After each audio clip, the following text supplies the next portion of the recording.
Are you serious? Are you having coffee? What? Frozen fish? Is this the frozen fish apocalypse? Here's what I want to say. Reverend Gary sent this article to me actually a couple days ago, and I looked at it and said, that's just absolutely crazy. But it's true. Let me show you a picture. In a Norwegian Bay, up there in Norway, the Norwegian Broadcasting Corporation has put up some striking photos of water off the coast of a small island off Norway there, where thousands of fish have died and froze to death. Take a look at this, with a goat standing on top of the frozen water with them under. Are you serious? Check this out. Are you right? Are you serious? There's thousands. Look at them. Thousands of dead fish. And they're frozen on top of the water, or right at the very top of the water. And a goat standing on top of what looks like an absolute Hosea prophecy moment again.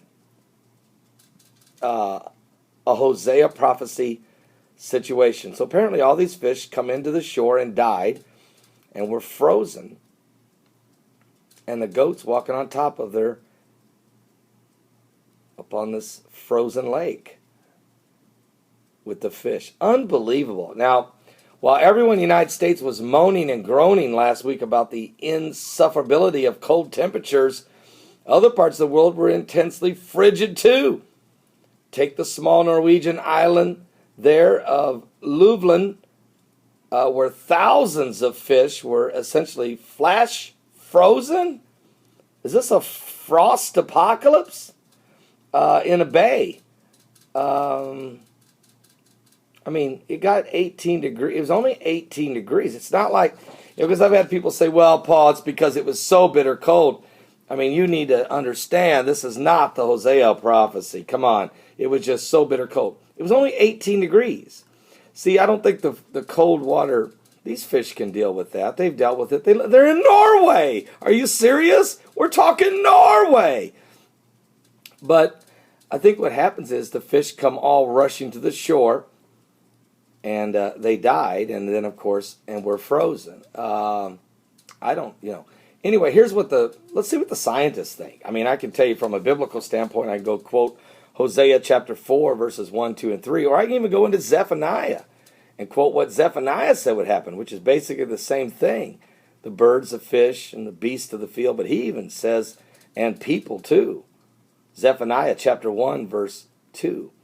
But instead of giving you all the biblical, and oh, by the way, Revelation, the book of Revelation says that there's coming a time when 1/3 of the fish in the sea will die. We're not there yet.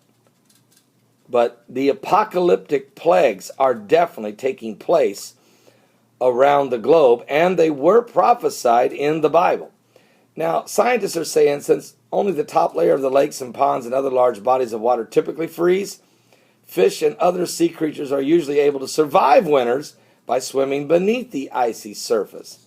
And some polar fish even produce antifreeze molecules to reduce the freezing point of their body.